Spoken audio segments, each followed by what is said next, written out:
कक्षा 12 के सभी छात्र छात्राओं, प्रकृति के सुकुमार कवि सुमित्रानंदन पंत द्वारा रचित गुंजन पुस्तक के अंतर्गत नौका विहार शीर्षक के अंतिम पद की अब हम सब सप्रसंग व्याख्या करेंगे, जिसमें कवि ने यहाँ पर नौका विहार के अनुभव का वर्णन किया है।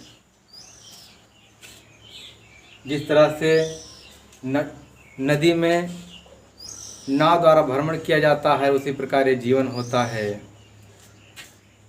कवि और सुमित्रानंदन पंत जी कहते हैं कि ज्यों ज्यों लगती नाव पार, ज्यों ज्यों माने जैसे जैसे नाव गंगा के किनारे लगती है, तो कवि के हृदय में सैकड़ों विचार प्रकाशित होते हैं या सैकड़ों विचार निकलते हैं।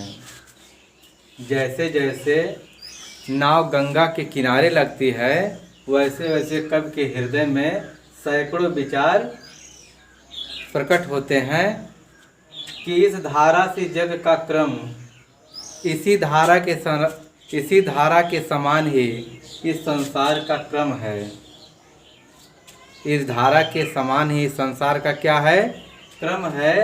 और शाश्वत जीवन का उद्गम और मानव जीवन का उद्गम भी शाश्वत या सनातन है। और शाश्वत है गति, शाश्वत संगम तथा प्रवाह शाश्वत है और मिलन भी शाश्वत है। जिस प्रकार नदी पहाड़ों से निकल करके मैदानी भागों में प्रवाहित होती हुई समुद्र में मिल जाती है, वैसे मानव का जीवन है। जन्म लेता है, इस संसार में क्रियाकलाप करता है, क्योंकि ये कर्म भूमि है। इसके बाद उसकी मृत्यु हो जाती है, अर्थात ये आत्मा परमात्मा में विलीन हो जाता है। तो इसीलिए कहा गया कि इस धारा से जग का क्रम, इस धारा के समान ही संसार का क्रम है और मानव जीवन का उद्गम शाश्वत या सनातन है। गति माने प्रवाह सनातन है और मिलन भी सनातन है। शाश्वत नभ का नीला विकास और नीले आकाश का विकास भी शाश्वत है और चंद्रमा की चांदी जैसी मुस्कान भी शाश्वत है और छोटे छोटे लहरों का आनंद भी शाश्वत है। हे जग जीवन के कर्णधार, चिर जन्म मरण के आर पार।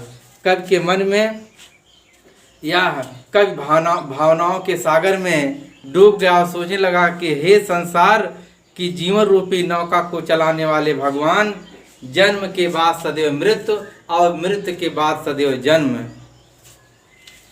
जन्म के बाद सदैव मृत्यु और मृत्यु के बाद सदैव जन्म, ये जीवन रूपी नौका का क्या है? प्रवाह भी शाश्वत है। मैं भूल गया अस्तित्व ज्ञान, क्योंकि मैं अज्ञानता के कारण अपने अस्तित्व को भूल गया था। अज्ञानता के कारण अपने अस्तित्व को क्या भूल गया था।